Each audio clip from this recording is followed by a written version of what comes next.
du fait que vivre dans un environnement sain nous permet de gagner confiance en nous. Être honnête nous permet d'être conséquent, alors d'être aussi confiant. Alors j'aimerais ici que toi qui me regardes comprennes que le fait de dire non, c'est pas que tu rejettes ton interlocuteur ou bien la personne qui est à côté de toi, c'est simplement être honnête et sincère avec cette personne. Donc seulement tu respectes la personne avec qui tu collabores et tu te respectes toi aussi parce que tu es honnête avec toi et avec la personne en question. Alors, il faudrait aussi que tu arrêtes de te justifier de manière excessive.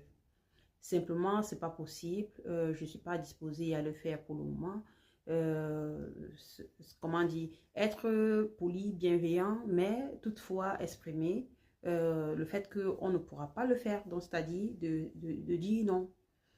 Euh, J'aimerais ici que tu comprennes que le fait de ne pas se justifier de manière excessive, c'est un point important parce que à force de vouloir beaucoup rapporter des justifications, cela donnerait un sentiment à ton interlocuteur qui a possibilité de négociation et te mettra dans une situation encore beaucoup plus embarrassante qu'au départ.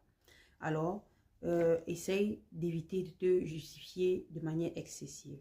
Et je te conseille ici aussi d'utiliser la première personne du singulier, car ceci t'engage personnellement, ceci, lorsque tu formules la situation telle que je suis désolée, ce ne sera pas possible pour cette fois, remettons ça une prochaine fois. Tu vois bien que tu n'heurtes pas forcément ton interlocuteur, il va comprendre que quelquefois, ce n'est pas possible, tout simplement. Et s'il n'a pas compris, qu'est-ce que tu peux faire? Il faudrait simplement rester sur tes appuis, de telle sorte que le message passe et que la personne comprenne qu'il y a des limites, parce qu'à quelques moments, il faudrait apprendre à fixer des limites, en fait, quoi.